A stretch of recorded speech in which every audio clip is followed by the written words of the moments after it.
నిశ్చలమైన సత్యమైన మార్గాన్ని అనుసరించుటకు మహనీయుల జీవిత చరిత్రలు దిక్సూచికలు.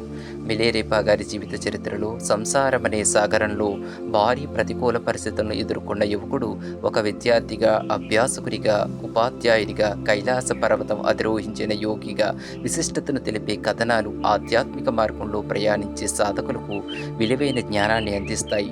ఈ భౌతిక శరీరం కర్మ, కారణము మరియు క్రియా ప్రభావము అనే దృఢమైన గొలుసు లింకులచే స్పృహ కలిగి అజ్ఞానమనే అహంకారానికి బంధించబడి ఉన్నది. సూర్యుని తేజస్సుచే ఏర్పడిన మేఘబంతి సూర్యుడిని మరుగుపరిచి ఎట్లు విజృంభించును, అట్లే ఆత్మతత్వం నుండి ఉత్పన్నమైన అహంకారం ఆత్మతత్వమునే మరుగుపరిచి విజృంభించుచున్నది. కనుక ఒక వ్యక్తి ఎంత నేర్చుకున్నప్పటికీ లోతైన అనుభవం లేకుంటే హానికరమైన పనుల్లో మునిగి చివరికి స్వీయ భ్రమ అనే అంధకారంలో జీవనం సాగిస్తాడు. మిలేరేపా గారి జీవిత చరిత్ర ఒక యువకుడు ప్రతీకారం తీర్చుకోవడం నుండి జ్ఞానాన్వేషణకై బౌద్ధ సన్యాసిగా మారి జ్ఞానోదయం పొందడం వరకు గల సన్నివేశాలు ప్రతి ఒక్కరి జీవితంలో జ్ఞానము, పరివర్తన మరియు విముక్తి సాధ్యమేనని వీరి జీవిత చరిత్ర తెలియజేస్తుంది. 11వ శతాబ్దానికి చెందిన ఆ మహోన్నత దార్శనికుడు ఔత్సాహకులైన సాధకులకిచ్చిన సందేశం, మీకు నచ్చిన చోట నన్ను పిలవండి, మీరు నన్ను ఎక్కడ విశ్వాసంతో పిలిచినా నేను మీతో ఉంటాను అని పలికిన మహనీయ మూర్తి. భారతదేశపు ప్రముఖ ఆధ్యాత్మిక గురువైన నిరూపా గారి శిష్యుడు మార్పా బెంగాలీ సిద్ధ సంప్రదాయానికి సంబంధించిన తాంత్రిక గ్రంథాలను వీరు టిబెటన్ భాషలోకి అనువదించారు. ఆ ఋషితుల్యుడైన మార్పా గారి దగ్గర నుండి మిలేరేపా గారు ఉపదేశం పొందిన తర్వాత ఏకాంతమైన గుహలో సాధన కొనసాగించిన విషయాలను వారి శిష్యులకు వివరించసాగారు. నేను ఒక రాతి గృహలో ఏకాంతంగా సాధన కొనసాగించాను. ధ్యానానికి కూర్చునే ముందు శిరస్సుపై వెన్న దీపం పెట్టుకుని ధ్యానమగ్నుడై ఉండేవాడిని. ఆ దీపం ఆరిపోయిన తర్వాత రాత్రైనా పగలైనా విశ్రాంతి తీసుకునేవాడిని. గురువుగారు గుహలో కొద్ది రోజులు సరిపోయే ఆహారాన్ని ముందుగానే సేకరించి పెట్టారు. అది పూర్తయిన తర్వాత గుహలో గల రాతి ద్వారం నుండి ఆహారాన్ని అందించేవారు. అలా 11 నెలలు ధ్యానం చేశాను. అటు తర్వాత గురు ఆజ్ఞ మేరకు బయటకు వచ్చి నేను సాధనలో పొందిన అనుభవాలను గురువుగారికి వివరించాను. పరమశ్రేష్ఠులైన గురువర్య, మీరు సిద్ధస్వరూపులు. ఏ విధంగా చూసినా మీకు చిరకాలము రుణపడి ఉన్నాను. గురుదేవ, ఈ ప్రపంచంలో ప్రతిదీ మరొక దాని మీద కార్యకారణ సంబంధంగా ఆధారపడి ఉంటుందని గుర్తించాను. అజ్ఞానమనే అంధకారంలో నివసించే మా వంటి వారు విముక్తి పొందడానికై సద్గురువుని ఆశ్రయించాలి. వారు లక్ష్య సాధనలో సత్యాన్ని అవగాహన చేసుకునే సామర్థ్యాన్ని ప్రసాదిస్తారు. చరమ సత్యాన్ని గురించి తన యావత్ శక్తిని వినియోగించి ధ్యానించగా ఆత్మ పరిశీలన ద్వారా నేను అనబడేది ఏదీ లేదని అవగతం అవుతుంది. నేనున్నాను అనే సామాన్య అర్థం అజ్ఞానానికి ఆధారంగా కలిగి ఉన్నదని గుర్తించాలి. అట్టి చిరకాల అభ్యాసాల ద్వారా మనసులో ఎట్టి చలనము లేకుండా కాలమే స్తంభించిపోయినట్లు అనుభవం కలుగుతుంది. అట్టి చైతన్య స్థితిలో అతీతమైన పారవస్యం పొంది నిరామయమై ఉంటుంది. సాధనా మార్గంలో కలిగే దివ్య దర్శనాలు ఆధ్యాత్మిక పురోగతికి చిహ్నాలే కానీ అంతకంటే వాటికి స్వతసిద్ధమైన విలువ లేదు. కనుక ప్రశాంతమైన మనసు, సూక్ష్మమైన బుద్ధి, వివేకయుక్తమైన జ్ఞానం ఎంతో అవసరం. ఇది కేవలం సాధనలో మొదటి మెట్టు మాత్రమే. సాధనలో సకల జీవుల యొక్క శ్రేయస్సు, వాటి పట్ల కరుణ ఉత్పన్నం కావాలి. అప్పుడే గమ్యాన్ని స్పష్టంగా ఎరిగి యోచన స్థాయిని దాటి లక్ష్య సాధనలో పురోగమిస్తాము. ఆహారం అనే పేరు ఆకలితో ఉన్న వ్యక్తి ఆకలి తీర్చదు. నిజమైన ఆహారం మాత్రమే ఆకలిని ఎలా తీర్చగలదో, అలాగే పరమసత్యాన్ని గూర్చి శాస్త్రాలలో వ్రాయబడిన నిర్వచనాన్ని తెలుసుకొనడానికై పరమసత్యాన్ని అనుభవబద్ధం చేసుకోవడమే తాను సాధించవలసింది. శారీరక సుఖం మాత్రమే కాక శారీరక అవసరాలను కూడా లక్ష్య సాధనకు ఆటంకం కాకుండా చూసుకోవాలి. ఎంతటి అవరోధాన్నైనా అతిక్రమించి ఎంతటి త్యాగాన్నైనా సరే సంతోషంగా చేయగలగాలి. గురువర్య, మీరు మీ ధర్మపత్ని నాకు చేసిన మేలుకు నేనెప్పటికీ రుణం తీర్చుకోలేను. నాకు నిజమైన శ్రేయస్సును చేసిన వారు మీరే. నా జీవితాన్ని ధ్యానానికి అంకితం చేసి ముక్తిని సాధించడం మాత్రమే మీ రుణం తీర్చుకోవడం అన్నాను. ఇదంతా విని గురువుగారు మహా సంతోషంతో, నీవేమి సాధిస్తావని నీపై ఆశలు పెట్టుకున్నానో అదే నీ సాధన పురోగతికి చిహ్నం అన్నారు. అప్పుడు గురుపత్ని, మా అబ్బాయికి విజయం సాధించడానికి తెలివితేటలు, దృఢమైన సంకల్పం ఉన్నాయని నాకెప్పుడో తెలుసు అన్నారు. అలా వారిరువురు మరలా వీడ్కోలు చెప్పారు. నేను మరలా గుహలోకి వెళ్ళిపోయాను. నేనలా గుహలోకి వెళ్ళిన కొంతకాలానికి స్వప్నంలో ఒక దేవతామూర్తి దర్శనమిచ్చి నాలో డోగ్జగ్ అనే యోగ విద్య లోపించిందని తెలిపింది. మెలకువ వచ్చాక అది మామూలు కల కాదని, అతీత లోకాల నుండి వచ్చిన దివ్య సంకేతమని తెలుసుకున్నాను. ఇక ఆలస్యం చేయకుండా గుహకు మూసి ఉన్న మట్టి గోడను పగలగొట్టి గురువుగారిని దర్శించుకున్నాను. హఠాత్తుగా బయటకు వచ్చి నన్ను చూసి అలా రావడం ప్రమాదమని వారు హెచ్చరించారు. అప్పుడు నేను వారితో నాకు వచ్చిన దివ్య సందేశం తెలియజేయగా ఆయన, నీకు అతీతమైన దైవశక్తి నుండి వచ్చిన సంకేతమే ఇది. నేను భారతదేశం వెళ్ళినప్పుడు నా గురువుగారు కూడా డోగ్జగ్ అనే సాధన గురించే మాట్లాడారు. అయితే నేను ఇంతవరకు అంతటి యోగాన్ని పొందలేదు అన్నారు. గురువుగారు అంతటి వృద్ధాప్యాన్ని లెక్క చేయక వారి గురువుగారైన నరూప గారిని దర్శించడానికే భారతదేశాన్ని బయలుదేరారు. అక్కడ అతి కష్టం మీద నరూప గారిని కలుసుకుని డోగ్జగ్ అనే యోగ విద్య గురించి అడిగారు. నరూప గారు, నేనెప్పుడో చెప్పిన ఆ విద్య గురించి ఇప్పుడు అడుగుతున్నావా, లేక నీకేమైనా దివ్య సందేశం వచ్చిందా అని అడిగారు. మార్పా గారు వారితో, ఆ రెండూ కాదండి, నా శిష్యుడు మిలేరియాపాకు దివ్య సందేశం వచ్చింది, వాడి గురించే నేను ఇలా వచ్చాను అన్నారు. అరే, ఎంత అద్భుతంగా ఉంది! ఆహా, అంధకార బంధూరమైన టిబెట్ హిమగిరి లోయల్లో కాంతిని వెదజల్లే దీపశిఖలు ఇంకా ఉన్నాయన్నమాట అంటూ అటుగా నమస్కరించారు. గురుముఖత మాత్రమే ఇవ్వవలసిన ఆ విద్యను నరోపా గారు మార్పా గారికి ఉపదేశించారు. అప్పుడు నరోపా గారు భవిష్యత్తులో జరిగే కొన్ని సంఘటనలను వివరించి చెప్పారు. మార్పా గారు నమస్కరించిన భంగిమ బట్టి ఆయన వంశం అంతరించిపోవడాన్ని తెలిపారు. అయినప్పటికీ వారి కీర్తి సాంప్రదాయము నా ద్వారా వ్యాప్తి చెందుతాయని చెప్పారు. మార్పా గారు తిరిగి వచ్చిన కొంతకాలానికి వారి ఏకైక పుత్రుడు చనిపోయాడు. ఆయన కొడుకు చనిపోయిన తర్వాత ముఖ్యమైన 4 శిష్యులకు వారి వారి అర్హతను బట్టి సరిపోయే శాస్త్రాలను గ్రంథాలను ఇచ్చారు. తర్వాత తక్కిన శిష్యులు 3 వారి వారి దేశాలకు వెళ్ళిపోయారు. కానీ గురువుగారు నన్ను కొంతకాలం తమ సన్నిధిలోనే ఉండమన్నారు. ఆయన ఆజ్ఞానుసారం మళ్ళీ గుహలోకి వెళ్ళి గుహద్వారాన్ని మూసేసుకున్నాను. గురుపత్ని రోజు నాకు కావలసిన ఆహారం అందించేవారు. ఈ విధంగా ఆయన నా హృదయంలో నాటిన ఆధ్యాత్మిక బీజాలు మొలకెత్తి అభివృద్ధి చెందే వరకు ప్రశాంతమైన ధ్యానం చేస్తూ గురు సన్నిధిలోనే ఉండిపోయాను. అటు తర్వాత నాకు వచ్చిన స్వప్నం కారణంగా నా తల్లిని, నా ఇంటిని చూడాలనే బెంగ ప్రారంభమైంది. తెల్లవారిగానే గుహకు అటుగా ఉన్న గోడను పగులగొట్టి గురువాజ్ఞ కోసం బయటకు వచ్చాను. నేను అట్లా వెళ్ళేటప్పుడు గురువుగారు నిద్రపోతున్నారు.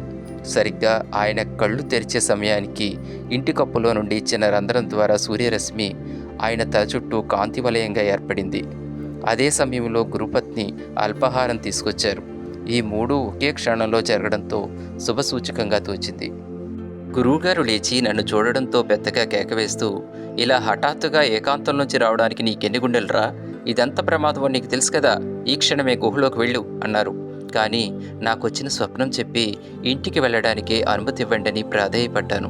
అప్పుడు గురువుగారు, ఒరేయ్, మొట్టమొదటి ఇక్కడికి రాగానే నీ బంధువుల మీద కానీ నీ మిత్రుల మీద కానీ ఎటువంటి ప్రీతి లేదని చెప్పావు. ఇప్పుడు వారిని చూడాలంటున్నావు.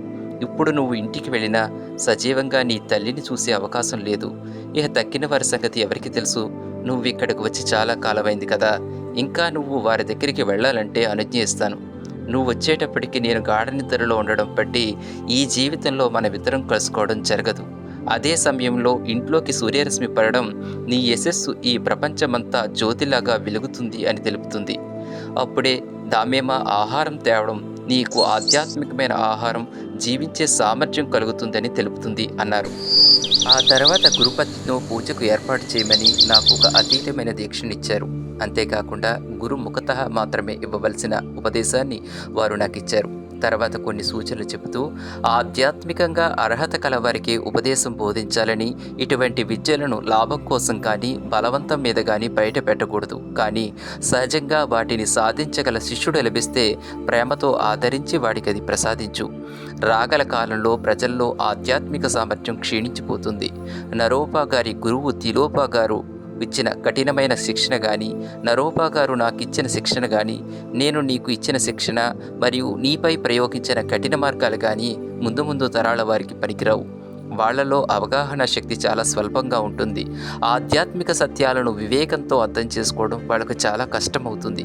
అసమర్థులైన వాళ్ళపై కఠిన మార్గాలు అనుసరించావు, జాగ్రత్త.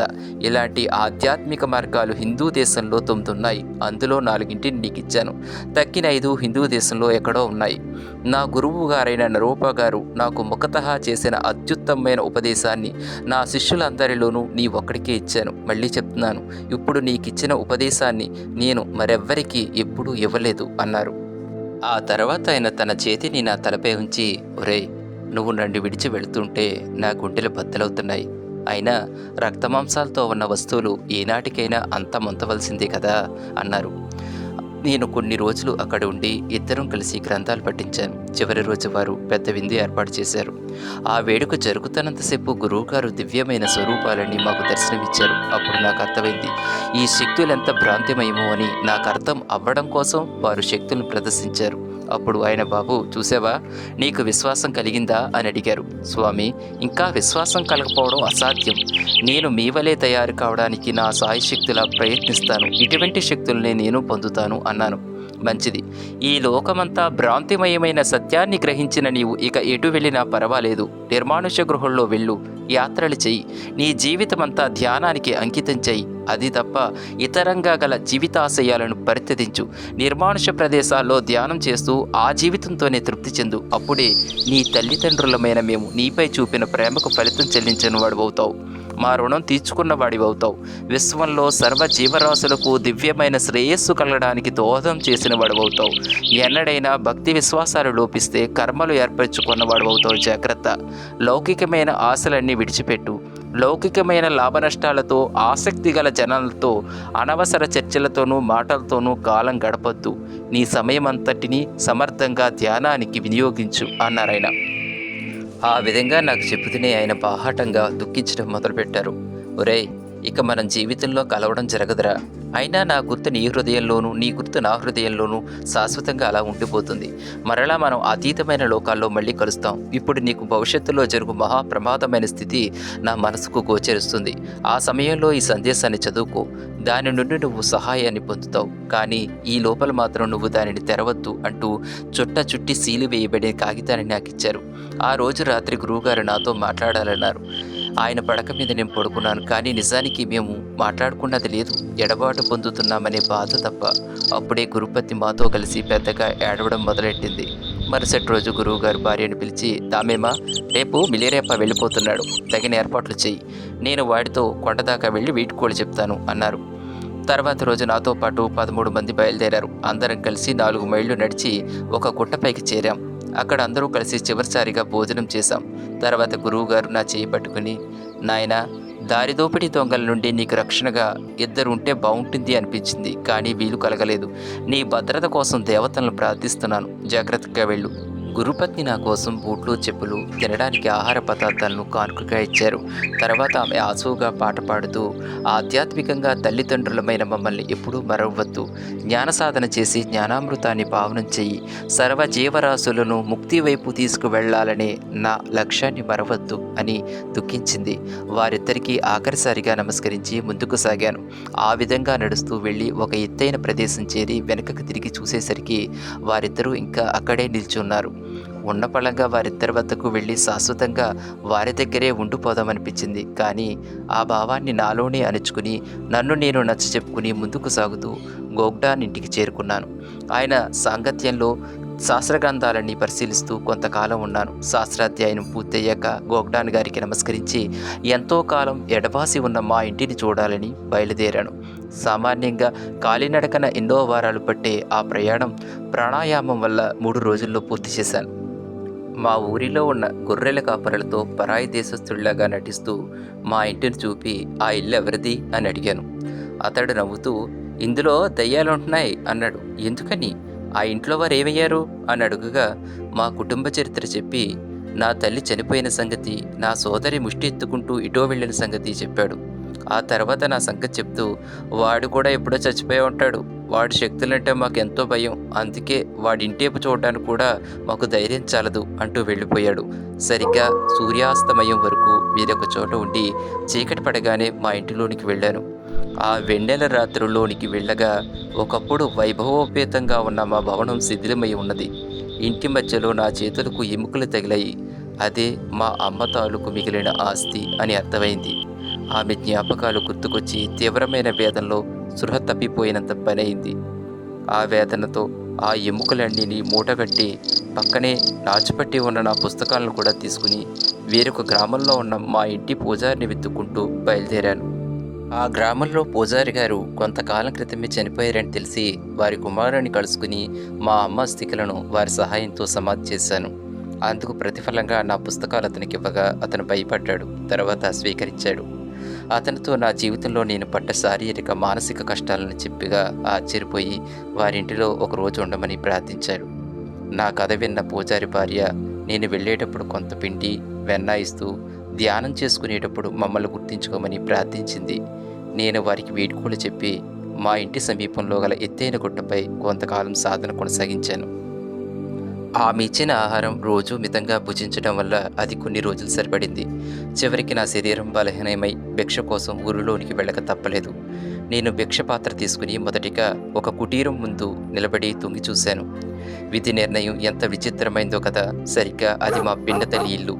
ఆమె నన్ను గుర్తుపెట్టి వారింటిలోని కుక్కలను నా మీద కూసుకలిపింది. కర్రను తీసుకుని నన్ను కొడుతూ తెట్ల వర్షం కురిపించింది. అంతటి విపత్కర పరిస్థితుల్లోనూ నేను ఆమె మాకు చేసిన అపకారాన్ని వివరిస్తూ పాట పాడాను.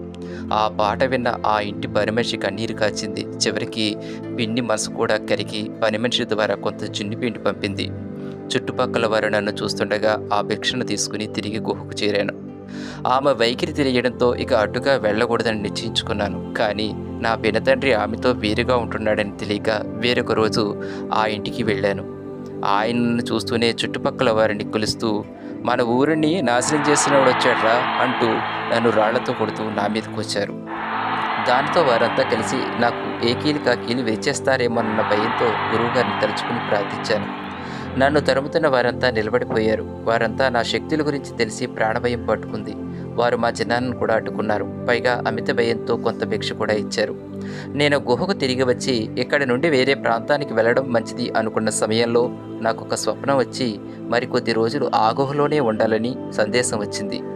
తర్వాత రోజు చిన్నప్పుడు నాతో నిశ్చితార్థమైన చేసే నా గురించి విని రుచికరమైన పానీయాలు తీసుకొచ్చింది. ఆమె ఎవరినీ వివాహం చేసుకోకుండా అట్లాగే ఉండిపోయింది. నేను ఆమెతో చేసే నువ్వు ఇంకా ఆ నిశ్చితార్థానికే కట్టుబడి ఉన్నావా అని అడిగాను. దానికి ఆమె నీతో నిశ్చితార్థమైన నన్ను ఎవరూ పెళ్లి చేసుకోవడానికి సాహసం చేయలేదు. ఎందుకంటే నీ క్షుద్రశక్తులంటే అందరికీ అంత భయం.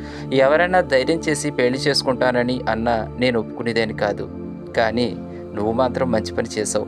ఆధ్యాత్మిక జీవితాన్ని ఎన్నుకున్నావు అంది. అప్పుడు ఆమె ఉద్దేశం నాకు పూర్తిగా అర్థమైంది. చేసే ఎక్కడైనా నా సోదరు కనిపిస్తే నేనొకడిని బతికి ఉన్నాననే విషయం ఆమెకు చెప్పు అన్నాను. సరేలే కానీ నువ్వేంటి అంతలాగున్నావు? నువ్వు అనుసరించే ఈ మార్గం నిన్ను అడుక్కు తినేవాడికంట హీనాతిహీనంగా తయారు చేసింది. అసలు ఏమిటి నీ సంప్రదాయం అని అడిగింది. సర్వసంగ పరిత్యాగం అనే మార్గాన్ని నేను అనుసరించాను. దీనివల్ల ఈ జీవిత కాలంలోనే బుద్ధత్వాన్ని పొందగలం. ఈ మార్గంలో ప్రయాణించేవారు ప్రాపంచిక ఆశలు ఆశయాలు గాలికి వదిలేయవలసిందే అన్నాను. ఓహో అలాగా. వారి భావాలు నీ భావాలు పరస్పర విరుద్ధంగా ఉన్నా నువ్వు మాత్రం చాలా కఠినమైన పద్ధతిని ఎంచుకున్నావు అంది. వారి మార్గాన్ని అనుసరించడం తేలిక. మమకారాలకు బానిస అయిన యోగి అనుసరించేది నిజమైన భక్తి మార్గం కాదని నా ఉద్దేశం. వారు అనుసరించే మార్గానికి నా మార్గానికి చాలా తేడా ఉంది. అయినా విషయాలేవి నీకు ఇప్పుడు అర్థం కావులే. చేతనైతే నువ్వు ఆధ్యాత్మికంగా జీవించు, లేకపోతే నా ఆస్తిపాస్తులను అనుభవిస్తూ సంతోషంగా ఉండు అన్నాను. అప్పుడు ఆమె ధర్మబద్ధంగా నీ చెల్లిదైన ఆ ఇంటిని పొలాలను స్వంతం చేసుకోవడం నాకు ఇష్టం లేదు. నాకు ఒక భక్తురాలు అవ్వాలనే ఉంది. అయితే నీలాగా మాత్రం కాదు అంటూ వెళ్ళిపోయింది. తర్వాత నాకు ఆస్తిపై ఎటువంటి ఆసక్తి లేదని గ్రహించిన మా పిన్న తల్లి వాటిపై హక్కు పొందాలనే ఆశతో నాకు కొంత ఆహారము పానీయాలు తీసుకొచ్చింది. ఒకరోజు ఆమె స్వభావానికి విరుద్ధంగా వినయ విధేయతలతో అబ్బాయి నేను నీ పట్ల చాలా కఠోరంగా ప్రవర్తించాను. అదంతా నా అజ్ఞానంగా మన్నించి నన్ను మన్నించు. నీ వంటి సాధువులను బాధించినందుకు ప్రతిగా నీ పొలాన్నంతా సిద్ధించేసి నీకు సరిపోయే ఆహారాన్నిస్తూ ఉండాలని ఉంది. ఇందుకు అంగీకరించు అంది. అలాగే నాకు నెలకు 20 షేర్లు ఇస్తూ ఉండు. తక్కిన పంటనంతా నువ్వే తీసుకో అని అంగీకరించాను. ఆమె సాధించిన ఘన విజయానికి పొంగిపోతూ వెళ్ళిపోయింది. ఆమె చెప్పినట్లు 2 నెలలు మాత్రం బార్లీ సరిగ్గా అందాయి. తర్వాత ఆమె నా దగ్గరకు వచ్చి, నీ పొలాన్ని సేద్యం చేస్తే మీ కులదేవతలు నాపై ఆగ్రహిస్తారని, ప్రమాదమని ఊళ్ళో వాళ్ళందరూ అంటున్నారు అంది. నా తరపున పొలాన్ని సాగు చేస్తూ నాకు సరిపోయే ఆహారాన్ని సమకూరుస్తుంటే వెనుక నువ్వు చేసుకున్న దుష్కర్మకు కొంత ప్రాయశ్చిత్తం చేసుకున్న దానవవుతావు. అయినా నీ మీద క్షుద్రశక్తులు నేనెందుకు ప్రయోగిస్తాను అని చెప్పాను. వెంటనే ఆమె, అలాగైతే నీకున్న మంత్రశక్తులు నా మీద ప్రయోగించనని ప్రమాణం చేస్తావా అంది. బొత్తిగా లోకజ్ఞానం లేని నేను వెంటనే ప్రమాణం చేశాను. ఆమె సంతోషంతో తిరిగి వెళ్ళింది. కొద్దికాలం అక్కడ ధ్యానం చేయగా నాలో ఎటువంటి అభివృద్ధి కనపడకపోవడంతో వేరే గుహను వెతుక్కోవడానికి బయలుదేరాను. మా పిన్నతల్లి 60 షేర్లు బార్లీ, చర్మంతో చేయబడిన చిరిగిన కోటు, కొంత వెన్న తెచ్చి, ఇదిగో నీ పొలం విలువ తీసుకో, వీటన్నిటినీ తీసుకుని మళ్ళీ నా కంటికి కనిపించకుండా దూరంగా వెళ్ళిపో. నీతో సంబంధం పెట్టుకుంటే నీతో పాటు నన్ను కూడా చంపేస్తామంటున్నారు అంది. నా గురించి ఊరిలో అటువంటి మాటలు మాట్లాడుకోవడం లేదని నాకు తెలుసు. ఆమె దుష్ట భావనను అర్థం చేసుకుని ఆమెతో, పిన్ని, నా ప్రమాణానికి కట్టుబడి నేను ఉండకపోతే నా శక్తితో నీ పాటికి శవంగా మార్చి ఉండేవాడిని. అంతా తారుమారు చేస్తున్నావు. అయినా నాకు ప్రమాదం కలిగిద్దామని అనుకున్న నీ పట్ల నేను ఓర్పు అభ్యసించకపోతే ఇంకెవరి పట్ల అభ్యసించాలి? ఈ రాత్రి చనిపోతే నా వెంట పొలం తీసుకుపోను. ఓర్మి అనేది బుద్ధత్వాన్ని పొందే మార్గం. ఆ పొలం కంటే నాకు ఓర్పు ముఖ్యం.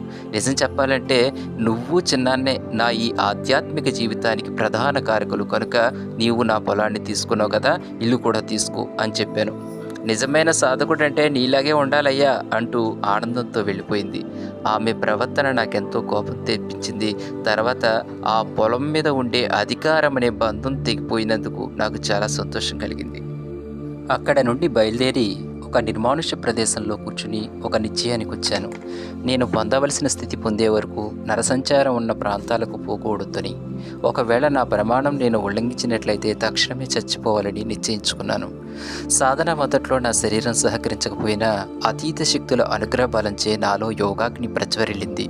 దాంతో అకస్మాత్తుగా బయటికి వెళ్ళి కాస్త వినోదాన్ని అనుభవించాలనే తీవ్రమైన కోరిక కలిగింది.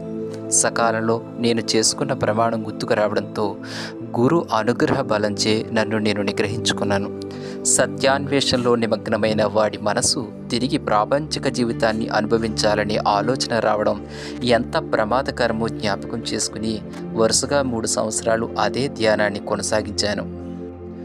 నేను తెచ్చుకున్న బార్లీ పిండి అప్పటికే అయిపోయింది.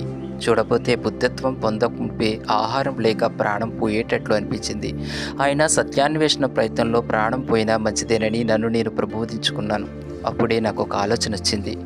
భిక్షకై మానవ సంచారం ఉన్న ప్రాంతాలకి కదా వెళ్ళకూడదని నా ప్రమాణం. అందుచేత గుహ నుండి కాస్త బయటికి వచ్చాను. ఎండ పడుతున్న ప్రదేశంలో కూర్చుని ధ్యానాన్ని కొనసాగిస్తూ వచ్చాను. ప్రాణాలు నిలుపుకోవడానికే అక్కడున్న మొక్కలను ఉడికించి తింటూ వాటితో జీవిస్తూ ఉన్నాను. క్రమంగా నా శరీరం అస్థిపంజరంలాగా ఆకుపచ్చగా తయారైంది. నాకు ఎలాంటి బాధ వచ్చినా గురువుగారిని స్మరించేవాడిని. దానితో నాకు ఉపశమనం కలిగేది. ఇలా మరో సంవత్సరం గడిచింది. ఇలా ఉండగా ఒకరోజు కొందరు వేటగాళ్ళు నేనున్న ప్రదేశానికి వచ్చారు. వారు నన్ను చూడగానే దెయ్యమేమోననుకుని దూరంగా పరిగెత్తారు.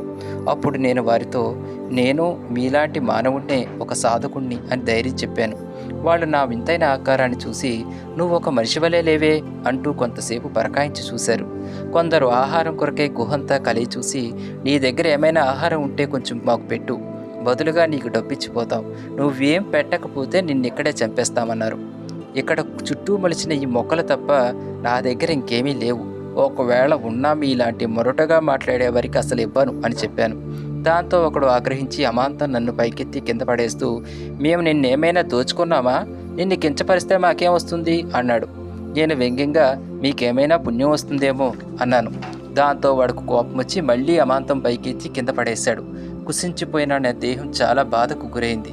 ఆ బృందంలోని ఒకడు వాళ్లతో, ఒరే, ఈయన మహాత్ముడిలా ఉన్నాడు, ఒకవేళ మహాత్ముడు కాకపోయినా బలహీనుణ్ణి బాధ పెట్టడం వల్ల మీకు వచ్చేది ఏమీ లేదు, ఇక చాలించండి అంటూ నా వైపు తిరిగి, స్వామి, మా వాళ్ళు ఇంత చేసినా సహించి ఉన్నారంటే మీరు మంచివారే ఉండాలి.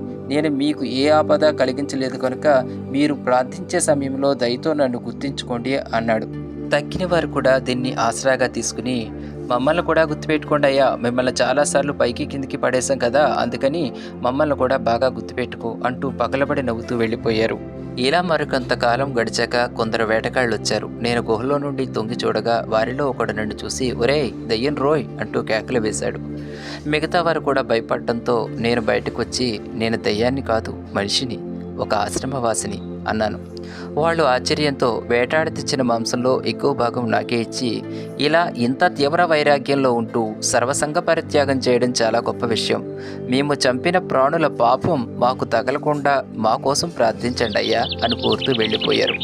ఎక్కడో కొండ కోణంలో నివసిస్తున్న నాలాంటి వాడికి భిక్షనివ్వడం వల్ల వాళ్ళెంతో పుణ్యాత్ములై ఉండాలి. నేను ఆ మాంసాన్ని ఎంత పొదుపుగా వాడుకుంటూ వచ్చానంటే, నేను పూర్తిగా తినేలోపే అందులో పురుగులు పట్టాయి. ఆ పురుగుల్ని తొలిపేయాలా లేదా అనే మీమాంసలో పడ్డాను. చివరికి వాటి తులిపేస్తే వాటి ఆహారం నేను దోచుకున్నట్లు అవుతుందని వాటికే వదిలేశాను.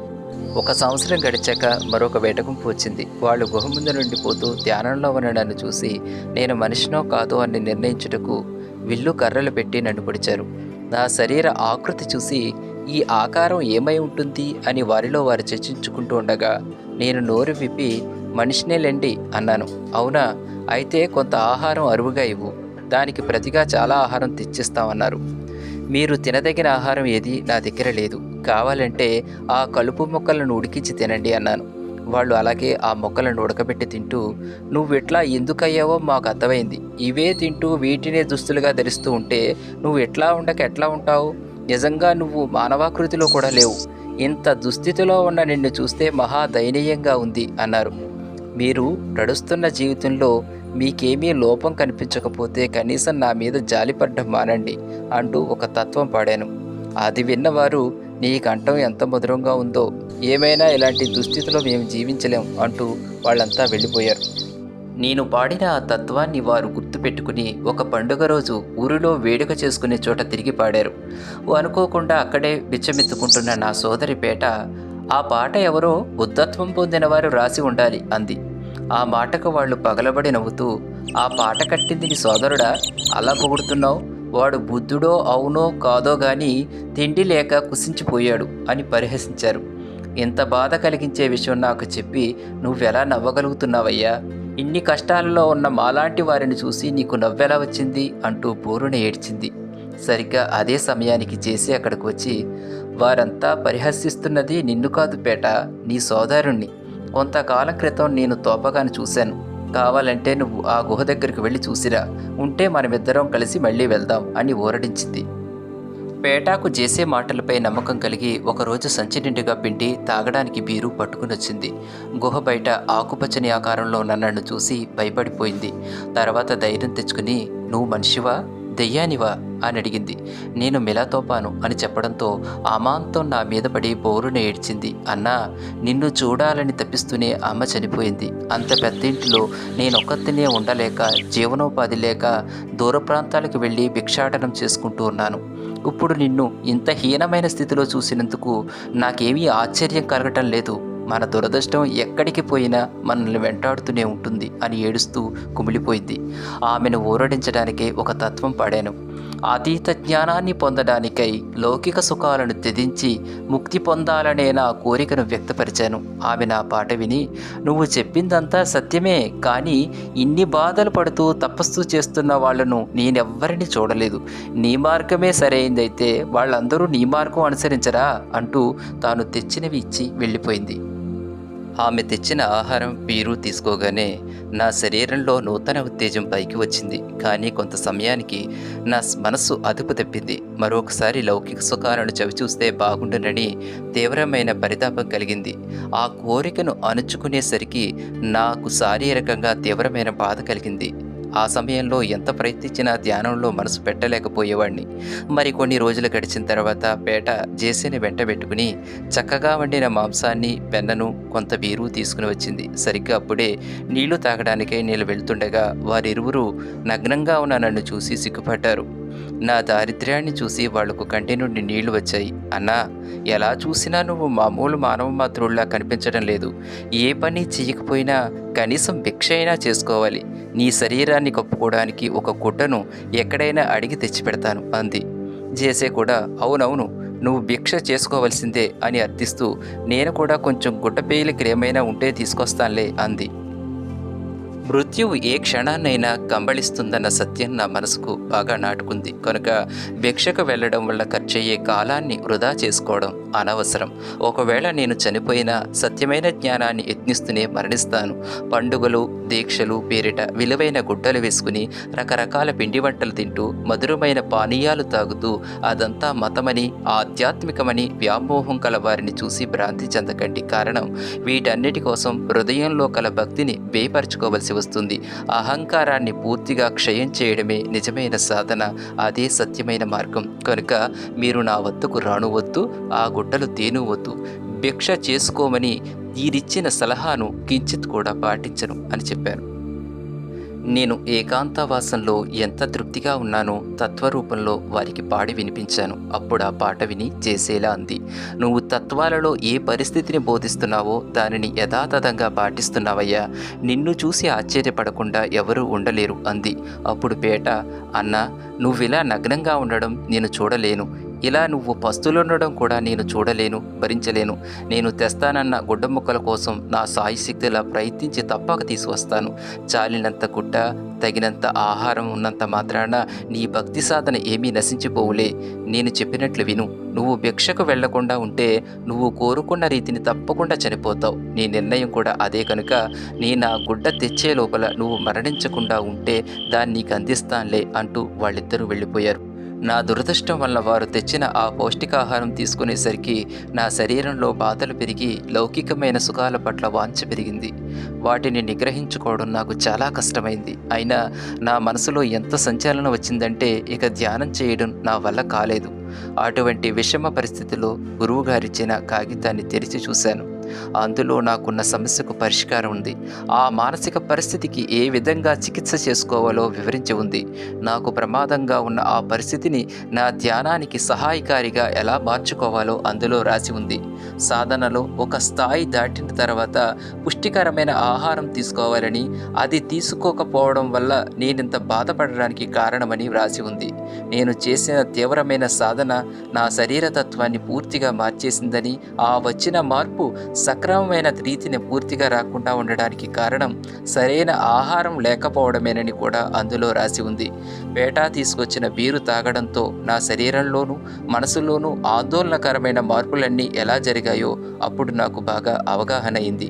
వెంటనే ఆ నూతన సాధన పద్ధతిని అభ్యాసం చేశాక నాలో ప్రశాంతము, సత్యమైన మానసిక అవగాహన వచ్చింది. నా ప్రస్తుత పరిస్థితి శారీర స్థాయికి ఎంతో విరుద్ధంగా ఉంది. అంతకుముందు కంటే ధ్యానంలో నాకు కుదిరిన స్థితి లోతుగాను తీవ్రంగాను ఉండడంతో నాకింతకు ముందు తెలియని ఒక అతీతమైన జ్ఞానం లభించింది. మామూలుగా మానవులంతా ఎప్పుడూ యోచిస్తూ ఉంటే నేను అన్యము అన్న తలంపుకు విరుద్ధంగా సర్వము ఒకటేనన్న తత్వం అవగాహన కావడం మొదలెట్టింది. నాలో కొన్ని దివ్యశక్తులు మేల్కొనడం మొదలెట్టాయి. ఈ శక్తి రావడం వల్ల నా శరీరంలో యోగాగ్ని మేలుకొనుటకు ప్రధాన సాధనం లభించింది. నేను చేసే మహిమలు చూడడం కోసం జనం తండోపతండాలుగా రావడంతో నా సాధనకు ఆటంకాలు ఎదురవుతాయని గ్రహించాను. ఎవరెస్ట్ శిఖర ప్రాంతంలో ఉన్న గుహల్లోకి వెళ్ళడానికి నిశ్చయించుకుని మొక్కలు ఉడికించే కుండను భుజాన వేసుకుని నడుస్తున్నప్పుడు కాలికి ఒక రాయి తగిలి తూలి కింద పడ్డాను. దాంతో భుజాన ఉన్న కుండ పగిలిపోయింది. ఆ సంఘటనతో లౌకికమైన వస్తువులన్నీ అశాశ్వతాలని అర్థమైంది. సర్వసంగ పరిత్యాగం చేసి నాది అనేది ఏదీ లేకుండా ధ్యానానికి అంకితం అవ్వడానికి సూచించే దివ్య సందేశంగా దానిని భావించాను. నా గురువైన కుండను శుతిస్తూ తత్వం పాడుతుండగా అటుగా వెళుతున్న వేటగాళ్లు ఆ పాట విని తన్మయం పొందారు. తమతో పాటు భోజనం చేయమని ఆహ్వానించారు. ఆహారం స్వీకరించిన తర్వాత యోగితత్వము అనే పాటను పాడాను.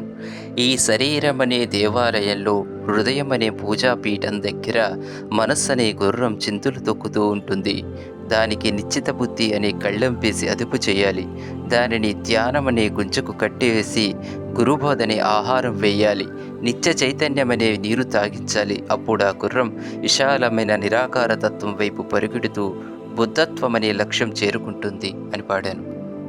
వారు శ్రద్ధగా విన్న తర్వాత వారికి వీడ్కోలు చెప్పి ముందుకు సాగాను. ఒక ఎత్తైన ప్రదేశాన్ని చేరుకునేసరికి అద్భుతమైన ప్రకృతి సౌందర్యం దర్శనమిచ్చింది. ఆ ప్రకృతి వడిలో కొంతసేపు గాలిపాట పక్కనే పడుకునేసరికి కొంతమంది యువతులు గుంపులుగా అక్కడికి వచ్చారు. అందులో ఒక ఆమె నన్ను చూసి, "ఓరి భగవంతుడా, ఈ మనిషిని చూడండి ఎంత ఘోరంగా ఉన్నాడో" అని అరిచింది. మరొక ఆమె, "అవును, ఎంత భయంకరంగా ఉన్నాడో, నాకు అటువంటి జన్మ రాకుండా ఆ భగవంతుడు రక్షించుగాక" అంది.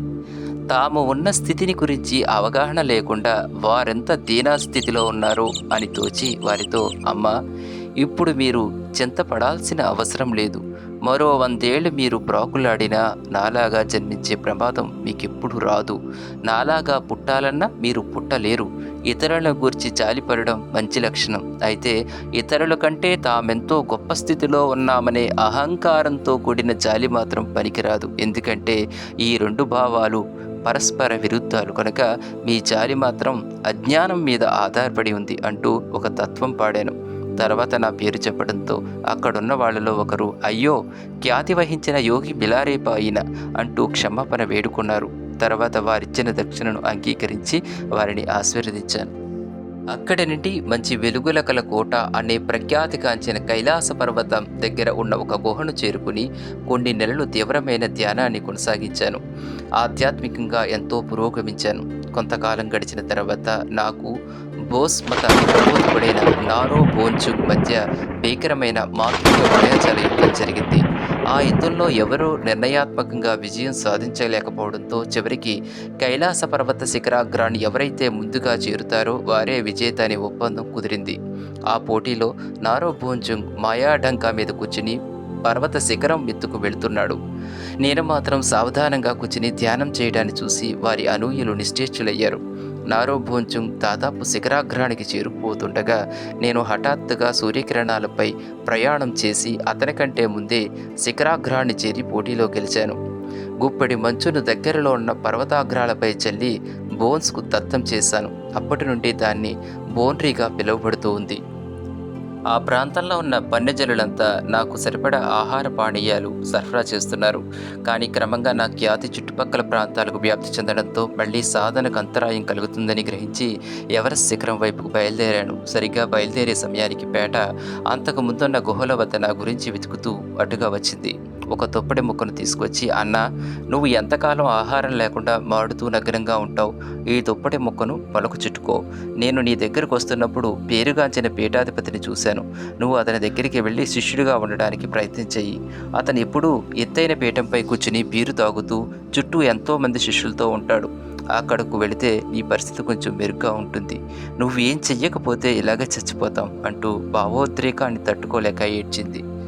మరొకసారి తక్కిన మానవుల వలె గొప్పవాటిని తక్కువగాను, తక్కువ విలువ గల వాటిని గొప్పవుగాను చూసి ఎలా పొరపడుతున్నదో ఆమెకు వివరించి ఊరడించవలసి వచ్చింది. పైత్యంతో బాధపడేవాడికి ఆహారం ఎట్లా అసహించదో అలాగే ఈ లౌకిక వస్తువులు చూస్తే నాకు జుగుప్స కలుగుతుంది. నా గురువు ఆజ్ఞానుసారం నేను ఇలా ఉన్నాను. లౌకికమైన వస్తువులు, చింతనలు విడిచిపెట్టడం వల్ల సర్వజీవరాశికి ఉత్తమ శ్రేయస్సు కలిగించేవాడిని అవుతున్నాను. నేను కావాలనుకుంటే నువ్వు చూసిన గురువు గారి కన్నా వైభవము, సుఖము ఎప్పుడో వచ్చి ఉండేవి. కానీ నాకు కావలసింది బుద్ధత్వం. చూడుపేట, నువ్వు కూడా ఈ లౌకికమైన ఆశలు విడిచి నాతో పాటు ఉంటూ ధ్యానం చేసుకో. అప్పుడు నీకు నిజమైన సుఖం లభిస్తుంది అని ఒక తత్వం పాడాను. ఆ పాట వినగానే పేట, "ఈ నీతి బోధలన్నీ ఒట్టి సాకులు. నువ్వెప్పటికీ ఆ గురువులాగా భోగభాగ్యాలు పొందలేవు. నేను కూడా నీతో పాటు గుహలో ఉంటే నీలాగా బాధలు పడవలసి వస్తుంది. నువ్వు చెప్పే ఈ ఎవరెస్ట్ శిఖరం ఎక్కడుందో కూడా నాకు తెలియదు. అన్నా, దయచేసి నువ్వు ఎక్కడో ఒక చోటుండు. అడవుల్లో తిరిగే మృగంలాగా యథేచ్ఛగా తిరగవద్దు. ఈ ప్రాంతంలోని ప్రజలు నీపై భక్తి ప్రవృత్తులు కలిగి ఉన్నారు కనుక నువ్వు ఇక్కడే ఉంటే తిండి గుడ్డలు అన్నీ ఇస్తారు. కనీసం కొన్ని రోజులైనా ఇక్కడుండు. త్వరలోనే మరలా వచ్చి కలుసుకుంటాను" అని వెళ్ళింది. ఆమె చెప్పినట్లుగానే ఆ దుప్పటి ముక్కలు ముక్కలు చేసి తలకు, వేళ్లకు, 2 కాళ్లకు తొడుగులు వేసుకున్నాను.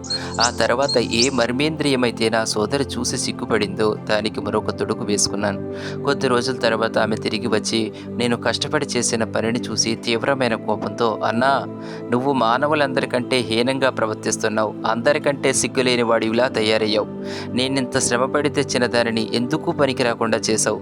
ఇలాంటి పనికిమాలిన పనులకు గంటలు గంటలు వృధా చేసి ఇచ్చిన వస్తువులు ఇలా పాడు చేసుకుంటావు అంది. అప్పుడు ప్రశాంతంగా నేను ఇలా సమాధానం చెప్పాను.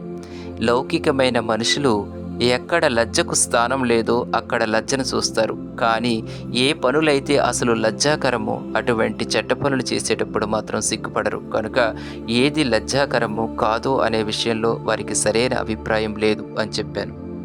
దాంతో ఆమె భిక్షమెత్తి తెచ్చిన ఆహార పదార్థాలని నాకిచ్చి, నిన్ను సంస్కరించడం ఎవరి వల్ల కాదు. నేను చెప్పింది ఏదీ నువ్వు చెయ్యు. అయినా నిన్ను నేను వదులుకోకుండా ఉన్నాను. ఇప్పటికివి తీసుకో. ఇంకా ఏవైనా దొరికితే తెస్తాను అని బయలుదేరింది. అప్పుడు నేను ఆమెను వెనక్కి పిలిచి, నా దగ్గర ఉన్న అన్నపానీయాలు ఎంతకాలం సరిపోతాయో అంతకాలం నా దగ్గర ఉండమని చెప్పగా అందుకు ఆమె అంగీకరించింది. నా దగ్గర ఉన్నంతకాలం ఆమెకు కర్మ సిద్ధాంతం పదే పదే బోధించాను. చివరకు కొద్దో గొప్పో ఆమె మనసుకు అది నాటుకుని ఆధ్యాత్మిక జీవితంపై శ్రద్ధ చూపడం మొదలుపెట్టింది. ఆ సమయంలోనే మా పినతల్లి వచ్చింది. ఆమె భర్త చనిపోవడంతో మా పట్ల ఆమెకున్న ప్రవర్తన పూర్తిగా మారిపోయింది. మా చిన్నాన్న మాకు చేసిన అన్యాయం పట్ల ఆమెకు పరితాపం కలిగి ఒక బండి నిండా అనేక వస్తువులు వేసుకుని తీసుకొచ్చింది. మా పిన్ని నిజంగానే హృదయ పరివర్తన చెందింది. పేటాకు మాత్రం ఆమె రావడం ఇష్టపడలేదు. అటువంటి పరిస్థితిలో ఆమెకు క్షమించడం నా ధర్మమని గుర్తించాను. ఆమెని ఆదరించిన తర్వాత ఆమెకు కర్మసిద్ధాంతం గురించి బోధిస్తూ ఉంటే విని మనసుకు బాగా పట్టించుకుని ఆమె హృదయం పూర్తిగా మారిపోయింది. అక్కడ నుండి నేపాల్లోని మరొక ముఖ్య ప్రదేశానికి వెళ్ళాను.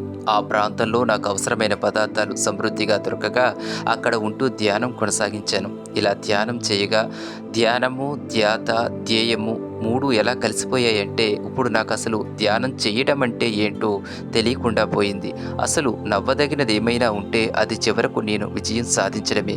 ఆ విజయం ద్వారానే అనేక మంది జీవులను ఉద్ధరించడం సాధ్యమైంది.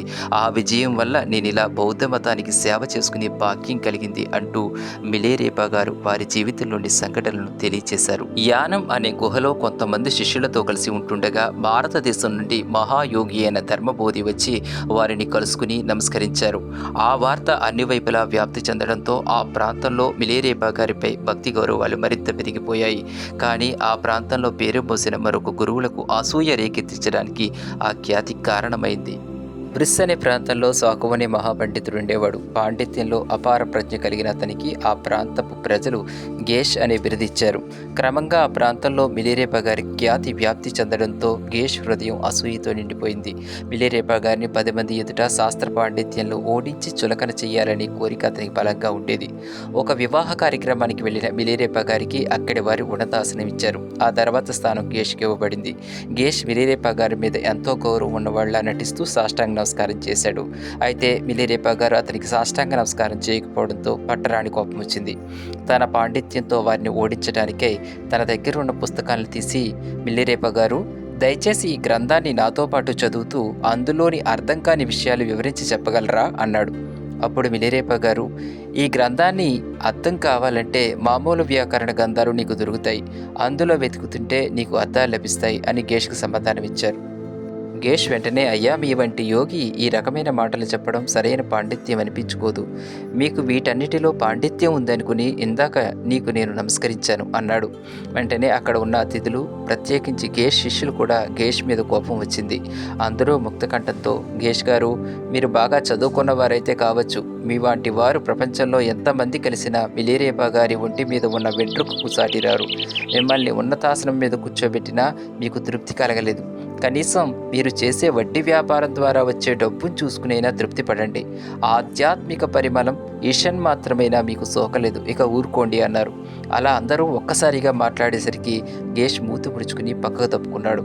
మిలేరేపా గారిపై ప్రతీకారం తీర్చుకోవడానికి తన ఉంపుడు గత్తెల్లో ఒక ఆమె ద్వారా విషం కలిపిన పెరుగును మిలేరేపా గారికి పంపాడు. విషపాత్రను తీసుకువచ్చిన ఆమెను చూస్తూనే మిలేరేపా గారు, నువ్వు తెచ్చిన ఆహారాన్ని మరొకసారి తీసుకురా, అప్పుడు తప్పకుండా తీసుకుంటానన్నారు. భయంతో వణికిపోయి ఆమె గేష దగ్గరికి వెళ్ళి, ఆయన దివ్యశక్తితో మన విషయమంతా తెలుసుకున్నారు అంది. గేష ఆమెతో, నీ మొహం, వాడికి ఆ శక్తులుంటే ఆ విషయాన్ని నీ చేతే తినిపించేవాడు. కనుక నీవు ఈ విలువైన మణి తీసుకుని అతని చేత ఎలాగైనా విషం తినిపిస్తే నిన్ను నా ధర్మపత్నిగా చేసుకుంటానన్నాడు. గేష్ చిగిరింపచేసిన కొత్త ఆశలు ఆమెకి మొండి ధైర్యాన్నిచ్చాయి. విషం కలిపిన పాత్రను చేతితో పట్టుకుని మిలేరియపా గారి దగ్గరికి వచ్చి వారికి అందించింది. ఈసారి మిలేరియపా గారు ఆ పాత్ర చిరునవ్వుతో అందుకుని, ఈ పని నెరవేర్చినందుకు నీకు మణి ముట్టింది కదా అన్నారు. ఆ మాటకు ఆమె తట్టుకోలేక భయంతో వారి పాదాలపై పడి ఏడుస్తూ అసలు జరిగిన విషయం బయటపెట్టింది. ఆ విషయాన్ని తినొద్దని, తాను చేసిన పనికి ప్రాయశ్చిత్తంగా ఆ విషయాన్ని తనకే ఇవ్వమని ప్రాధేయపడింది. అప్పుడైన సౌమ్యంగా, నేను ఆ పనిని చేయడానికి అనుమతించినట్లయితే నేను బోధిసత్తుడుగా చేసుకున్న ప్రమాణములను ఉల్లంఘించినట్లవుతుంది.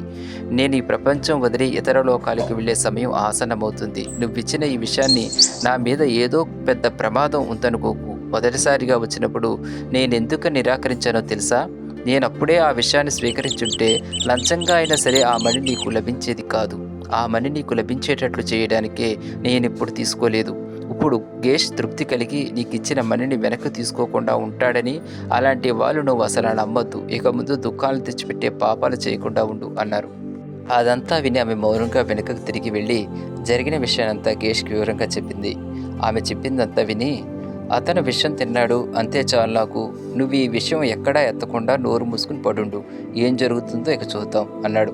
మిలేరియపా గారు దేహత్యాగం చేయబోతున్నారన్న వార్త తెలియడంతో వారిని దర్శించుకోవడానికి ఎంతోమంది దూర ప్రాంతాల నుండి వచ్చారు. ఆయన చుట్టూ పెద్ద జనసమూహంగా ఏర్పడింది. అలా వచ్చిన వారందరికీ మిలేరియపా గారు ఆధ్యాత్మిక సత్యాలను తత్వాల రూపంలో పాడి బోధించేవారు. అది వినడానికి భూమి మీదనే కాకుండా ఆకాశ మార్గంలో అనేక మంది ఉత్తమ లోకాలు చెందిన దేవతలు నిలబడి వారి బోధనలు ఆలకించేవారు. అందరితో పాటు గేష్ కూడా కానుకలుగా మిఠాయి, బీరు, మాంసము తీసుకొచ్చి తీయని మాటలతో వారిని సంబోధిస్తూ, మీలాంటి వారికి ఎంత ప్రమాదకరమైన సుస్థి చేసింది. అలాంటి వ్యాధి మరొకరికి సంక్రమింపచేయడం సాధ్యమైనట్లయితే నాలాంటి వారికి ఎవరికైనా దానిని సంక్రమింప చేయకూడదా? అయినా అలా చేయడం మీ వల్ల కాదనిపిస్తుంది అన్నాడు. మిలేరియపా గారు అతనితో, ఒకానొక వ్యక్తికి అహంకారం అనే దుష్టగ్రహం పట్టుకుంది. దానిని వదలగొట్టడం ఎవరి వల్ల కాదు. నేనే కనుక ఆ వ్యాధిని సంక్రమింపచేస్తే నువ్వు ఒక్క నిమిషమైనా ఆ బాధను తట్టుకోలేవు అన్నారు. అప్పుడు గేష్, ఓహో, మీకు సామర్థ్యం లేక ఆ సంగతి ఒప్పుకోవటం లేదు. నేను అర్థిస్తున్నాను. దయతో దాన్ని నాకు సంక్రమింపచేయండి అని నటిస్తూ ప్రాధేయపడ్డాడు. సరే, అయితే నీకు కాదు కానీ అక్కడున్న తలుపు చెక్కకు ఆ వ్యాధిని సంక్రమింపచేస్తాను. ఒక్కసారి చూడు, దాని ప్రభావం ఎట్లా ఉంటుందో అన్నారు. మరుక్షణం ఆ తలుపు పెద్ద పెద్ద శబ్దాలు చేస్తూ కొట్టుకోవడం మొదలెట్టింది. చూస్తుండగానే అది బద్దలవుతుందేమో అనిపించింది. అది చూసి గేష్, అబ్బా ఎంత అద్భుతము, అయితే ఇప్పుడు దానిని నాకు సంక్రమింపచేయండి అన్నాడు. సరే, నువ్వింతగా పట్టుబడుతున్నావు కాబట్టి అందులో సగ భాగం నీకు సంక్రమింపచేస్తానంటూ వారి చేయగా వెంటనే గేష్కు ఎంత భయంకరమైన బాధ కలిగిందంటే దాదాపు స్పృహ తప్పినంత పనైంది. ఆ బాధతో అతని హృదయం పశ్చాత్తాపంతో కుమిలిపోయి మిలేరియపా గారి పాదాలను స్పృశించేలాగా అన్నాడు. గురుదేవా, మీరు అనుభవిస్తున్న బాధనంతటికీ కారణం క్షుద్రమైన ఈ అసూయాపరుడే. నన్ను రక్షించండి. నేను చేసిన ఈ మహా దుర్మార్గమైన కర్మ నుండి నన్ను విముక్తిని చెయ్యండి, లేకుంటే అది నన్ను నిలువున ముంచేస్తుంది అంటూ వాపోయాడు.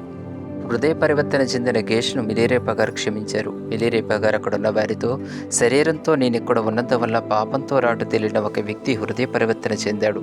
లౌకిక చెరసాల అనబడే శరీరం ఈ యోగికి ఇక ఏమాత్రం అవసరం లేదు. ఇప్పుడు నేను చుచార్ అనే మహానగరానికి వెళ్తానన్నారు. అంతటి అనారోగ్యంతో అంత దూరం నడవలేరని తెలిసిన శిష్యుల ఆలోచనలు తారుమారు చేస్తూ మిలేరియపా గారు వాయువేగంతో చుచార్ చేరుకున్నారు. ముఖ్యమైన శిష్యులందరికీ వారి దగ్గర ఉన్న వస్తువులన్నీ పంచి ఇచ్చారు.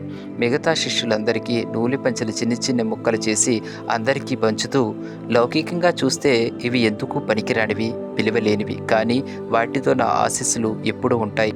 నాకు వ్యక్తిగతంగా ఉండే చేతికర్ర, నూలుకుట్ట, ఈ 2 వస్తువులను రేచుంకివ్వండి. వాడు వచ్చేదాకా మీలో ఎవరు నా శరీరాన్ని తాకొద్దు. నన్ను జాతి గుర్తుపెట్టుకునేలాగా స్తూపాలు లాంటివి నిర్మించి ప్రయోజనం లేదు. అందులో ఉంచిన అస్థికలు ఉండకపోవచ్చు, లేక శరీరమే మాయమైపోవచ్చు. కనుక వస్తు సామాగ్రితో స్తూపాలు నిర్మించే బదులు హృదయంలో బుద్ధత్వంపై ప్రేమను ఏర్పరచుకోండి. నాకు మఠము, పీఠము లాంటివి ఏవీ లేవు కనుక నాకు ఉత్తరాధికారి లాంటి వారెవరూ అక్కరలేదు. నేను ఏకాంతంగా నివసించిన గుహల్లో కానీ, కొండల్లో కానీ, ఆశ్రమాల్లో కానీ ఎవరు పడితే వారు నివసించొచ్చు. మీరు చేసే సాధన ఎటువంటిదైనా దుష్టభావాలను నిర్మూలించేదిగా ఉండాలి. మీరు సత్యమైన జ్ఞానం పొందకుండానే ఇతరులకు ముక్తి కల్పిస్తామని చెప్పి సాహసించకండి. అలా ఎవరైనా సాహసిస్తే ఒక అంధుడు మరొక అంధుడికి దారి చూపిస్తానని బయలుదేరినట్లు ఉంటుంది. సర్వజీవుల హితం కోరి మొదట మీరు బుద్ధత్వం పొందాలి. నేనిక్కడ ఎక్కువ కాలం ఉండబోవటం లేదు కనుక నేను చెప్పిన బోధనలను జాగ్రత్తగా గుర్తుపెట్టుకుని నా అడుగుజాలను అనుసరించండి అన్నారు. ఆ మాటలు అంటూనే ఆయన ఒక ధ్యాన స్థితిలోకి వెళ్ళిపోయారు.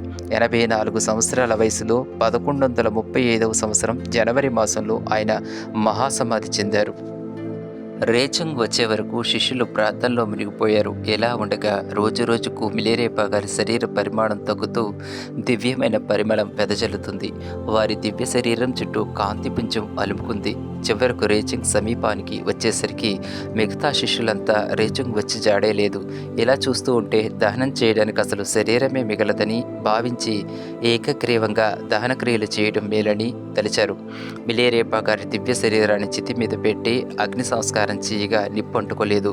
అనేక ప్రయత్నాలు చేసి విఫలం కావడంతో కొందరు శిష్యులు మిలేరేపా గారి చివరి ఆజ్ఞను గుర్తు తెచ్చుకుని రేచంగ్ తప్పక వచ్చి తీరుతాడు కాబట్టి అందరం అప్పటి వరకు వేచి ఉందామన్నారు.